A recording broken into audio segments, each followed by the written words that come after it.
Hey guys, it's the 8-Bit Music Chicken here and welcome to the 8-Bit Music Chicken Gaming Show. Today we will be reviewing Mario and Yoshi.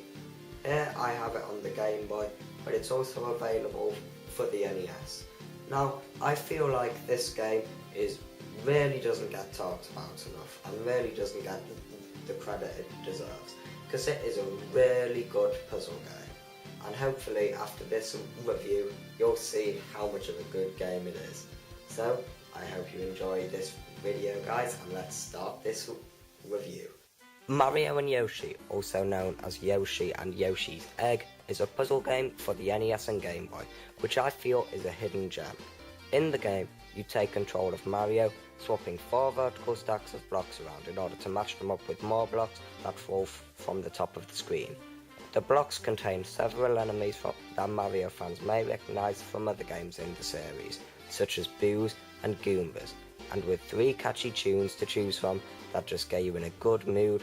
The graphics and music are simple yet very enjoyable.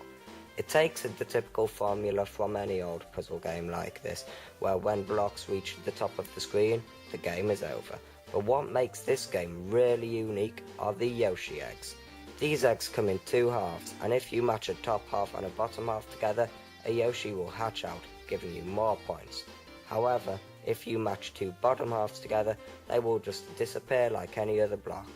Also, what adds a lot of strategy to this game is that if you have a bottom half of an egg tucked away beneath a ton of other blocks, when a top half of the egg comes, boom! It will break through all the other blocks on the way down, clearing a great portion of the screen. This really gets you thinking what you want to do with your blocks. Do you stack a lot of them on top of the bottom of an eggshell and risk them reaching the top of the screen? Or do you just get rid of the blocks as soon as you get them, as soon as possible? The choice is yours. But this is a fantastic example of risk versus reward, which this game is extremely strong at. Mario and Yoshi has 2 game modes. Game mode A goes on until you die, and in game mode B, when you clear the screen, you move on to another stage with more blocks there at the beginning. The controls in this game are responsive yet simple, and as well as this, the blocks are dealt very fairly with a lot of variety. So when you lose, you know that the game isn't to blame, and you don't feel cheated.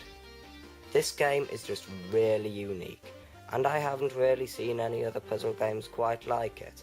At a low speed and a low level, the game is just a fun game to relax with. But if you decide to crank up the speed and start the game at a higher level, you will find it a lot more challenging. If you have a Game Boy or an NES and enjoy puzzle games, I would say that this game is a must-have, and since it is very cheap, this game will give you hours of fun. So, I hope you enjoyed this review of Mario and Yoshi. Tell me what you thought of it in the comments, and I'll see you next time. Bye!